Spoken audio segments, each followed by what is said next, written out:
Picture this. It's late, maybe a Friday or Saturday night, and you're all alone. But it's not that late, maybe 8 or so, and you've got the whole night ahead of you. Maybe you got some friends you'd like to go hang out with, or a partner you'd like to spend the night with. Or maybe you just like to spend the night reading or watching a show or movie. But what if you wanted to make yourself unreasonably angry and miserable? This would be the part of the video where I'd insert a clip of me raging at Dead by Daylight, but that doesn't exist because I'm so goated at the game that I've actually never gotten mad at it once.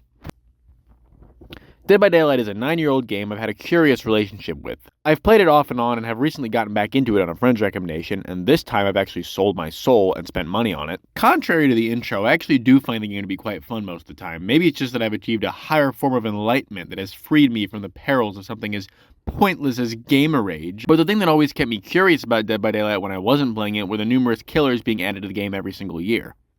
Not only is it cool to see what kind of licensed characters they put into the game, I mean, we've got Springtrap, Freddy, Dracula, and Tokyo Ghoul in the same game now, but it's also because of the numerous original killers they've added, each with their own designs and lore to explain why they were taken to the fog in the first place. And with so many characters, you'll naturally have certain ups and downs in regards to their quality and how they're written. So, in order to fulfill my contractual obligation as a YouTuber, I figured I'd make a video ranking them all on a convenient tier list. From D to S, I'll be looking at the story behind every single killer and comparing them to each other to see which I find the best and worst.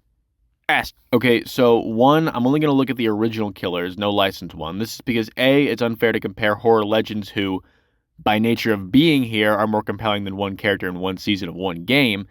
And B, I've seen probably less than a tenth of the total media associated with these guys, and I don't think I could beat the first Castlevania. And 2, I'm going to be looking solely at the bio section of each character in-game and reviewing that. I know there's way more lore in the tomes, but this gives me a basic universal standard to go off of with all these, and I'm also just lazy and don't want to read that much. Alright, that's all settled, then let's begin with... I will trap Santa in my box, locked up like Fort Knox, and make him... I figured these earlier killers weren't going to be that great, but what I didn't realize was just how short their stories would be. So there isn't much to say about the Trapper overall. That being said, one thing I do like is how unsympathetic he is. He clearly takes after Jason, but he's all in on killing all those miners for his dad. I'm a bit confused on how this backstory relates to the power, maybe him leading all the miners into one giant trap. Actually, after writing the script, that most definitely is the connection there. But I just gotta look at the story as itself, and for that I'm giving it a C tier. Oh my gosh! A floating shopping list! The Wraith has a pretty cool story. Once again, really short, but in contrast to the Trapper, the Wraith is pretty much entirely justified. It's more interesting than the Trapper, but also less in some places. Like, he just kills his evil boss, then leaves. Not much to say here, so C tier. What'll it be, fellas? Mustard or ketchup? I really don't have a ton to say with most of these. I think the Hillbilly is a cool idea with a cool visual at the end of hearing the chainsaw on the farm. That's not a visual, that's an audio thing.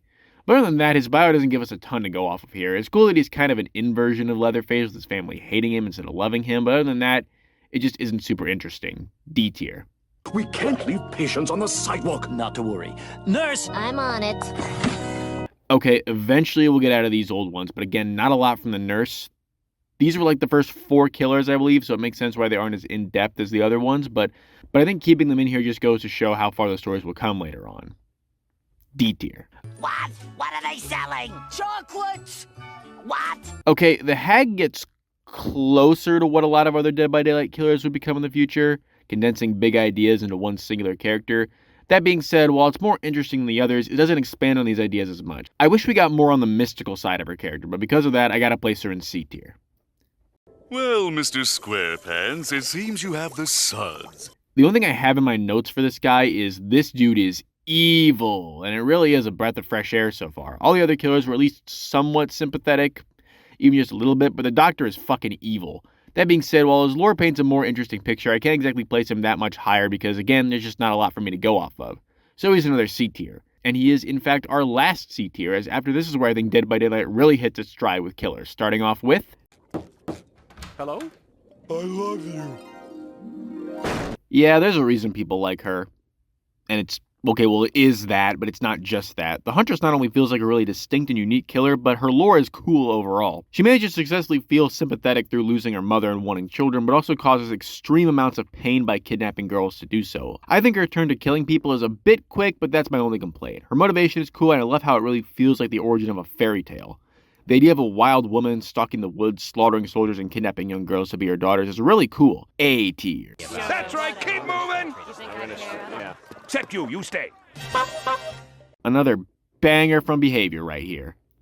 I love the clown story. It doesn't have the same scale a lot of the other A tiers will, but it makes up for it with an excellent vibe. I feel like the clown's descent into evil is a perfect combination of nature and nurture, with his bad upbringing only encouraging his cruel behavior. I love the scene where he talks about the first bird he caught. Dead by Daylight has a lot of these more detailed sequences, and this one is really well. It makes sense that such an impactful moment of his life would be so detailed because of course he remembers it so well. And the stuff when he actually joins the circus is really cool too. It paints a really good picture of a serial killer urban legend. I love the fact that he sneaks into other carnivals to lure people away after he's found out. Just a thing you'd hear on the whispers of an urban myth. I also really like how they characterize him by making him a fat, sloppy bastard. As cool as it is to have killers who hate being trapped by the entity, we need a lot of people who genuinely just want to be here and kill people. A tier. While writing these sections, I realized just how much the tomes expand on a lot of these killers' lore, especially the earlier ones. Like, they seem to pretty much recharacterize the Trapper's relationship with his dad and give a lot more depth to the Wraith. I do feel kind of like I'm misrepresenting them now, but at the same time, I said I was only going to judge them from their in-game bio lore. I think it's good to see how far Behavior has come with characterizing their older killers, and also I'm not going back and reading more now. All right, joke's over. Take off the sheets. It is ghosts! The Spirit is a weird case. I found the story to be really cool, though I wish most of it wasn't just a story of her dad killing her. You see, a lot of these stories have to balance fast-paced detailings of characters' life story with smaller, more detailed events from their lives. And I feel like some stories focus too much on detailing less interesting parts of a story. It's cool to see a killer driven to violence exclusively by another's actions, and to see the entity potentially be involved, but I just wish we got more from their overall story, as opposed to just her running from her insane dad.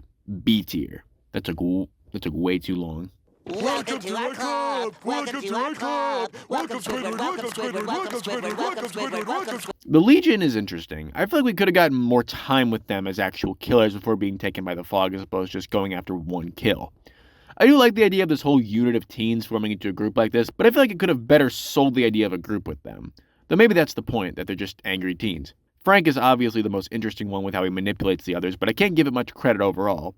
It has a lot of cool ideas and is interesting in many ways, but doesn't execute them in the best way. B tier. Not at all,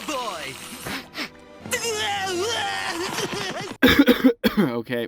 I really didn't write a lot for the Plague, because while I found the whole vibe and the setup interesting, I just didn't really have a lot to say to begin with. Like, I think it's cool that we get to see her rise to power and do all of this ancient stuff, and we get to look at this ancient civilization, which is definitely a drop-off from the ones we've had so far.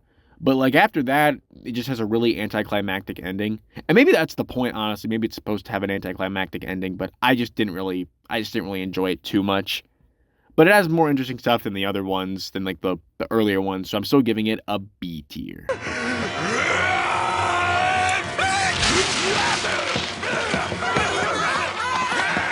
And here begins Behavior's winning streak of historical archetypes turned into awesome killers with the Oni. The Oni is the first one who I put hard in my notes for because he deserves it. It's just such a cool story that takes the classic idea of what a samurai is and twists it into a darker and arguably more accurate tale. Although I don't really know the history behind that.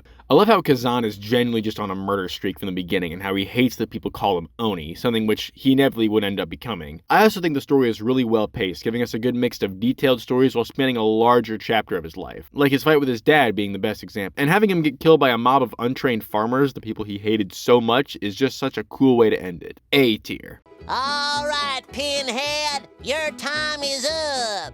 Who you calling Pinhead? So after I finished reading the Deathslinger's lore, I actually went, unlocked his additional perk slots, and queued up for a game as him because this shit goes so hard. I had read this before, but reading it again had me hooked so hard. First off, another historical banger, taking the cowboy archetype and twisting it with things actually relevant to the times kicks ass.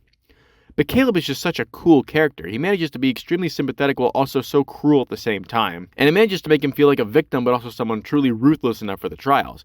I also like how he actually gets his resolution with Bayshore and the Warden before he's taken to the fog. Watching him slowly grow from young curious boy into a hardened murderer because of the world around him and getting to see his truly violent outbursts against those around him really sold this character for me. And plus he just goes so hard. I mean, he shoots people with a fucking harpoon gun, which I don't know how that doesn't instantly kill you or have you die of infection, especially at this time, but like whatever.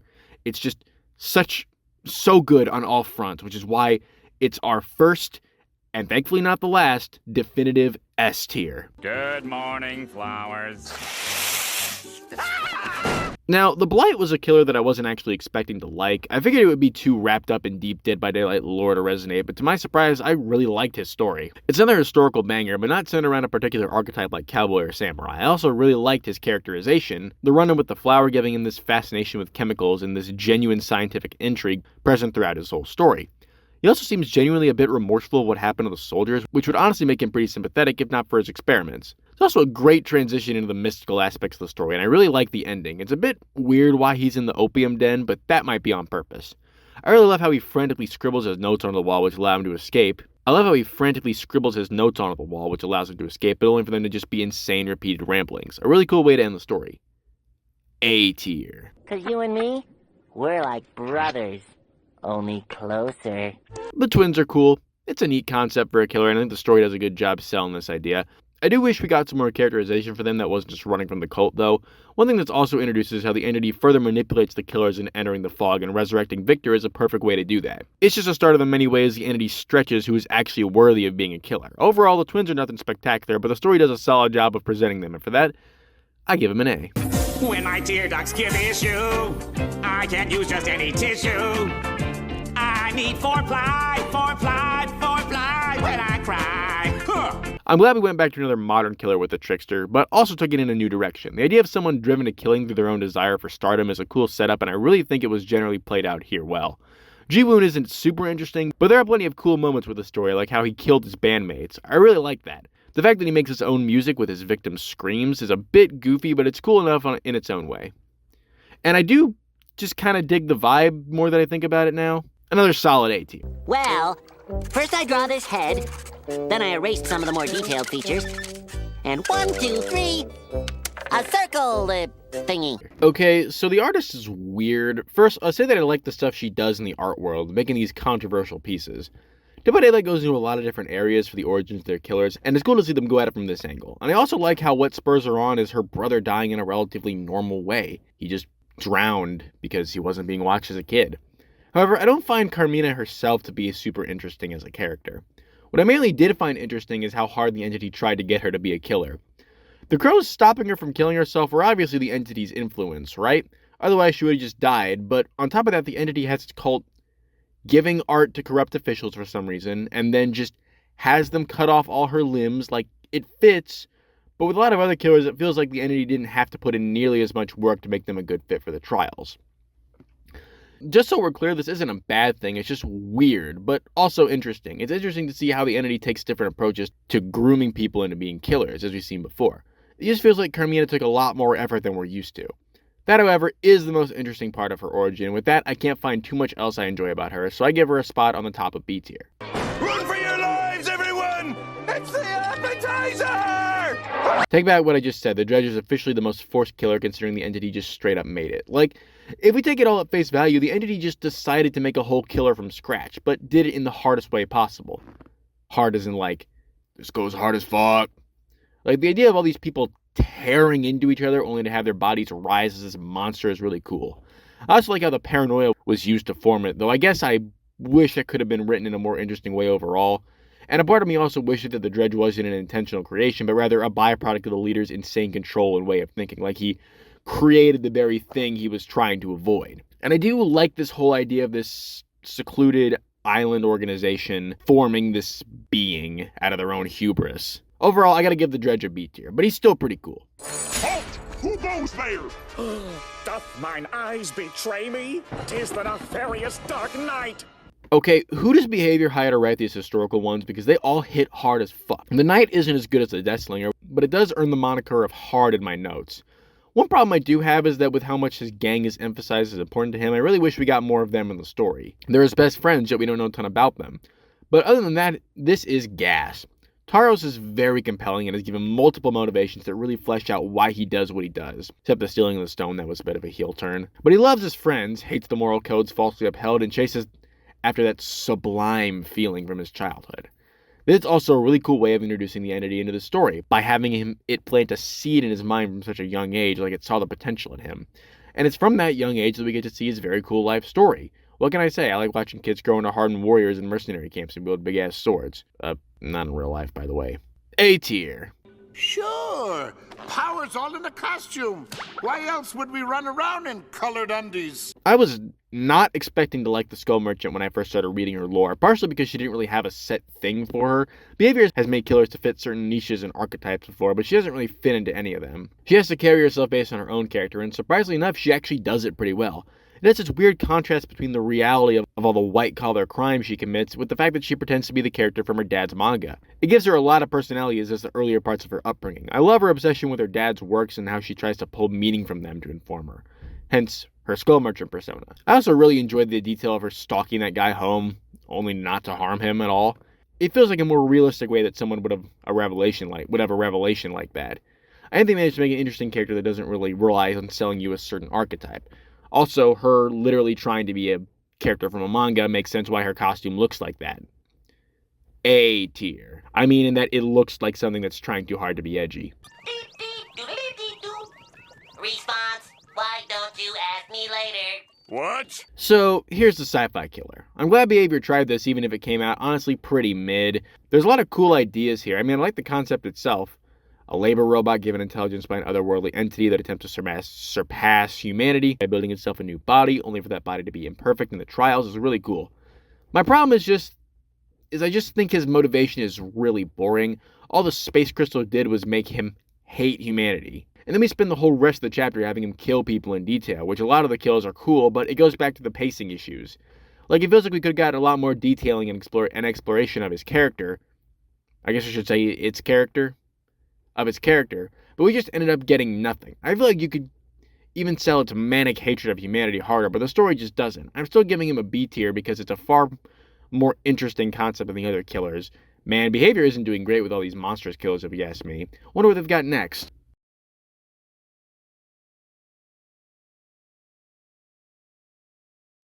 Its peak. I fucking love The Unknown. I don't think I'm alone in this sentiment. The presentation of this killer in every way made it a smash success for Dead by Daylight. There's so much I could talk about with The Unknown, but I've got to stick to just the base story. Fortunately enough, the base story does a fantastic job at portraying it. The fact that we don't even see The Unknown is great and helps to get its vibe across perfectly. That everything we know about it is just a guess, an approximation of what if. Even its fucking drink. Even its design is probably supposed to just be the drawing of what it could look like, similar to how Cthulhu isn't actually just Squid Guy, I think. The way it also plays with the idea of urban legends is awesome. All the details we know about it are patchwork from various disconnected ideas and stories that mush together into the legend. And it's also definitively disconnected from the entity. Up until this point, pretty much every supernatural element has been in some way connected to the entity, and considering that this is one of the few that isn't, makes it even more mysterious and cool. And cool as hell. And all of this is told through the lens of Olivia, researching the unknown. Someone who is actually given decent characterization through the most white person horror movie ever. I'm biased. The Unknown is my favorite killer, and it's my main, and I'm putting it soundly at the top of S tier. Look, I'm Peggy the Pirate. The Houndmaster. Her story is a very cool one, and the closest thing we have to a pirate killer in the game. A lot of her story just oozes rawness, from the Monster Island to the pirate activities, to her making the pirate who ruined her life eat his own son. Also, why isn't Molak a survivor? That would kick ass. And with the likely entity-induced rage she feels, it makes Portia a really compelling character. I do wish we could have gotten more pirate activities, however, because that stuff is really cool. It's also cool to see more entity meddling with her rage and her dog. Overall, it gives her a lot of personality, and it's a unique concept, so putting her soundly in A tier. How many pages is the script? 10? Well, actually 11, so not bad. As I went on, the average rating of killers generally went up, but that's mostly because the older ones were far more basic and didn't really have a lot. They still did lose me a lot with some of the killers, mostly by not executing the concept super well, and sometimes they genuinely just suffered due to poor writing, which I am obviously an expert in. But there were a few killers who I had absolutely no interest in, especially later down the line, and plenty who I didn't think I'd like, but they ended up growing on me. The concepts got more and more interesting as time went on, and led to a lot more unique characters. And obviously all of this is being said with a grain of salt, because many of the killers have been greatly expanded on in things like tomes. But I think it's important to write compelling bios and stories for these characters. 1, because being concise is good, and 2, because you need to sell these killers to people at a glance, and in many ways Behavior struggles with this. But overall, they've continued to make plenty of great characters with banging designs and stories, and I'm excited to see their next killer be a kick-ass spider lady. I take it back, I'm dropping this game.